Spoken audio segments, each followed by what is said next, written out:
On the 20th of March, International Seminar Migration, Development and Agriculture took place here, in St. Petersburg.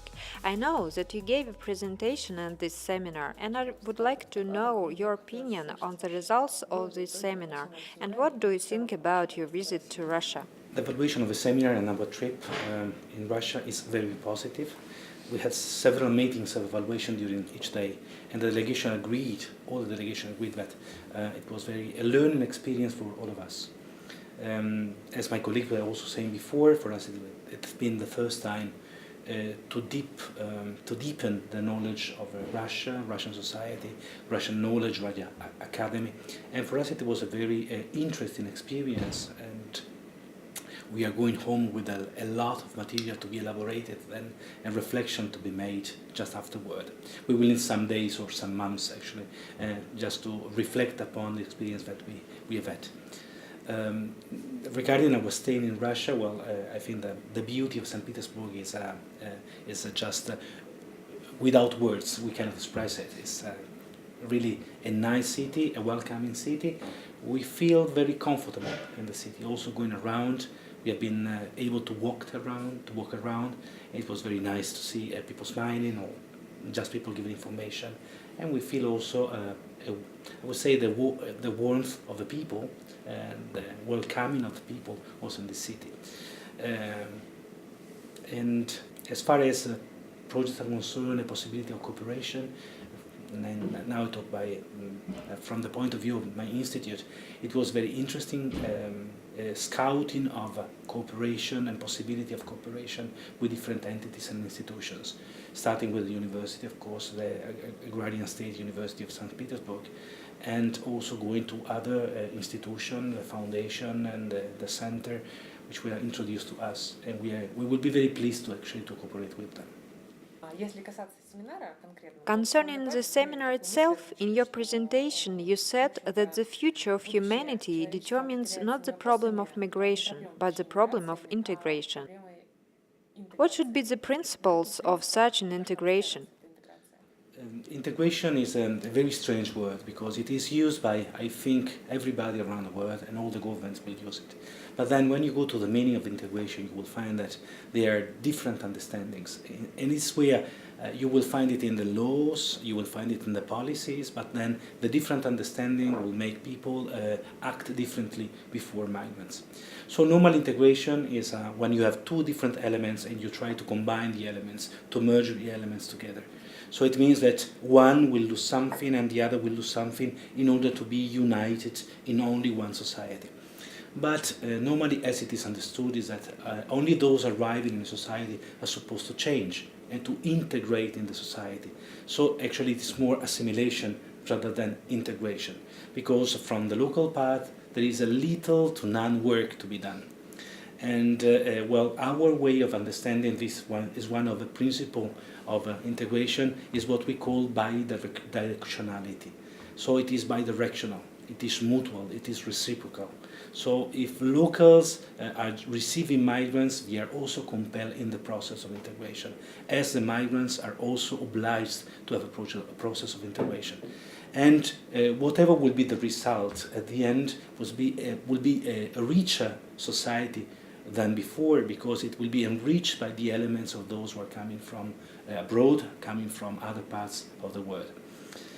Integration, it's always a process, and it is a never-ending process, meaning that the societies, since they started 10,000 years before Christ, just to have an idea, they have been just developing themselves in a way of integration, integrating members, integrating new theory, integrating new cultures, integrating new elements. And I think it's also the normal process of every society to keep on integrating new elements to be richer. This is a personal opinion. The moment that we stop the process of integration, we stop the process of enrichment, it is time that we are just going back and just making steps backwards and not forwards. It is a time that we are just leaving the process of civilization that we all started together in different ways, but we all started together.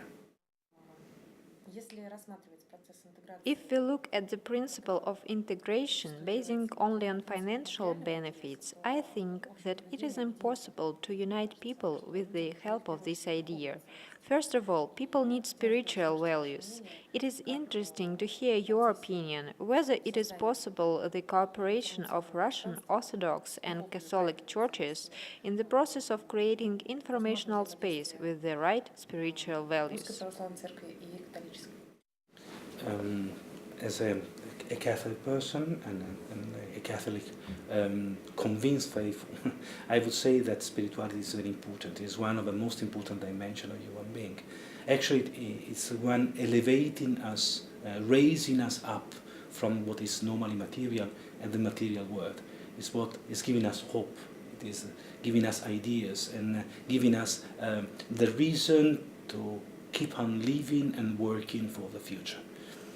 And this is why, of course, coming from the same tradition, which is a strong Christian tradition, the teaching of Jesus Christ, both the Orthodox and the Catholic Church will find themselves engaged in strengthening what are the principles of this kind of development, human development, this idea of fulfillment of human beings, which is, according to us, is part of a plan which was initiated with the creation of the first man and woman at the real beginning. There was a plan, God's plan, which should be fulfilled through life and through the life of all humankind. And we are in this process of fulfillment. And the role of the Orthodox Church and the Catholic Church is to continuously remind to human beings, to men and women, continuously remind them that there is a transcendent dimension of their life. There is this spirituality which should be fed every day with prayer, with reflection, with good readings, with just connection with God, in order to find real fulfillment, to, I said before, raise my body, my mind up from the material world and go into an immediate connection with the one, with God, the immediate connection with a real future for all humankind, which is a family to be united with the same Father. This is what we believe, and the same Father is God. As for education of youth, it is very important to form this system of values. How successful can the formation of these values be among youth with the help of informational technologies? I think many tools are already used. We don't have to create new ones. It is just a question of using the existing one. I would say that the new technology is helping us to reach more people than before. And this is why, as it is happening already, just talking about the churches, the Orthodox Church, I do believe, I am not sure about it, but the Catholic Church has been quite proactive, and other Protestant churches, those Reformed churches, have been very proactive in using the media, like television, like radio, or like internet now, just to widespread the message and the good principles. The idea, which is, of course, on the bottom of this kind of effort, going to university, having teaching courses, having seminars, conferences, and then going to the media, newspapers and television, is that if you are ignorant about the principle, it is quite easy then to make mistakes. But at least if you have the opportunity to know about values, about principles, somebody is helping you to reflect. And this can be an inspired philosopher, but for us it can be also the message of Jesus Christ. It's just helping you then to rethink about the development of society and where society is going, or how the values are portrayed and presented by commercial and television, and just thinking that your happiness is not just because you are looking good. Your happiness is just because you have a good car. Your happiness is not just because you are dancing the whole night, or you are drinking the whole night, or taking drugs. Your happiness is given from the real fulfillment of your life. And this is what we are trying to express. It is not easy, just because if we talk about market, it is not really marketable. It's not profitable what we are trying to sell, what we are trying to present. on the opposite, many times is requiring a lot of effort, self-discipline, is introspection, it is requiring a lot of reflection and self-reflection. And this is why we are just fighting with the giants on the other side, with a lot of money and spending money, because they want to sell their products. And they want to tell everybody that not only they deserve the products they are selling, but also they need the product they are selling. And this is why, of course, no, it is just a competition, a continued competition on selling my product, the other product, and to make it nicer and make you think that you really need what I'm selling. Well, our way of doing things is very different, and to go back to your choice and what is really needed. And we have an expression which is normally used for this. Just leaving what is contingent in order to get what is eternal.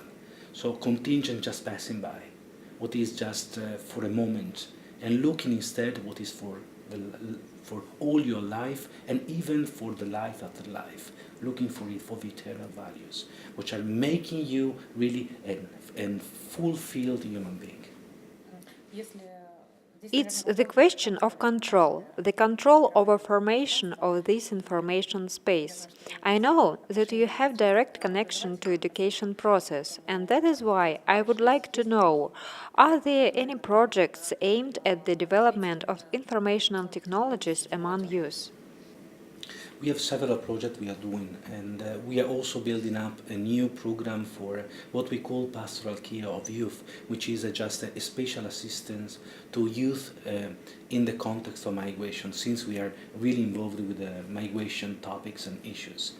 And what we are doing now, we are preparing a program of 3-year programs for around 300, 400 youth who are interested just to join the program and to start reading their own personality and identity, connecting with the transcendental and with God, and then going to the other with this new enlightenment and start a new, I would say, nice, pure, wonderful relationship with others in an intercultural way. So it is called also a pathway to interculturalism. This is one way that we are doing, and of course around us we have several youth groups, because we are assisting ethnic communities and local communities as well in the Catholic Church. So we have thousands of youth interested eventually to follow the program, but we are starting with a small project and then going on. And the other one, well, we started some times ago, is also using arts and music for these, arts, dance, acting for this. We started 10 years ago with an association which is called Scalabrini, and the association is trying to find the capacity and the ability of the youth as far as arts are concerned, and to educate them and to make them express and develop their capacities through workshops, through courses, and then at the end having concert, a presentation, exhibition, or the last thing that we did was a musical, just connecting at the real beginning around 18 youth, starting from their capacity, but quite rough capacity. They've been worked out, and now they are actors, singers, and dancers in a musical. And this example have been followed by 2 other groups. So another one, we started in the central part of Italy. Another group of 25 people did the same in the northern part of Italy. And we have another group of 23 people in the southern part of Italy. And they are youth coming from different ethnic origins. And it is very nice to see how arts, how this kind of expression and a real spiritual connection, because art is also a spiritual connection directly with God, has enlightened their life, and they developed very nice relationships among themselves. And now, if you can just read, they are using Facebook, they are using WhatsApp and other social networks, and the message that they are passing, they change a lot from before. A lot of very, I would say, insignificant and superficial messages. Now they are asking each other to pray. pray for me because I have this situation, or pray for me because I have this other situation, or exchanging nice messages that they found on the internet. Obviously, it's a wonderful sentence of Gandhi, and I want to share with you, or Martin Luther King said that, and I want to share with you. And every morning they are greeting each other, and it's already a big group, it's around 30 now, because their friends are joining the group. They are just greeting each other with a good day, with a good sentence to put it in practice during the day. Just to mention, this is one of the things that we are doing. As far as I know, you lived in Latin America for some time. You worked here, and that's why my last question will be connected with it. Now there is a change of paradigm in Latin America, at least according to mass media. What is going on there? The leaders are coming to power who advocate pre-Christian culture, pre-Christian cults. Is this true or not? And to what will this tendency lead? I have to start saying that I've been in Latin America from 1994 up to 2002. So it's more than 10 years that I'm out of Latin America. The information I'm getting, of course, even if I'm traveling quite frequently to Latin America, they are information from those years, deepen information, and other information coming from my friends and the people I work with in Latin America. I would say that starting from the government side, we were very pleased to see that there is a process of unification of Latin America, especially South America. You may know about Mercosur and the process of a South American dialogue, which is quite a good process going on. Just because they are mainly developing countries, we make an exception of Brazil, maybe a little bit of Chile, maybe, but they are normally developing country, trying to cooperate among themselves in order to get a better and a right and a fairer development, and I would say a more responsible development among themselves. We have a few interesting and charismatic leaders. Chavez was one of them, who just came out maybe with a more populistic, I would say, statement, and starting from ideas which were, in my opinion, of course, a part maybe of the past, and they are not maybe so easy to get also today, or to make it in the context of today. But I mean, I do appreciate the spirit of nation building which was brought about by these new presidents and leaders. Regarding religion, because your question was about religion, I am not aware, I never heard that there is such a swift to pre-Christian religion or a promotion of Christian religion from the part of the government. I would say that starting from my year, there was always a very strong interest on getting to the root of a pre-Columbian civilization. And I think it's a right of the people, because sometimes colonizers just erased everything, and they did not allow people to go back to their roots. They are very ancient and traditional roots, which I do believe should be known, should be studied, and should be also widespread to all the people. So you know where you're coming from, what were the development that you have. And maybe also understanding how all these elements entered into Christianism and they are incorporated inside.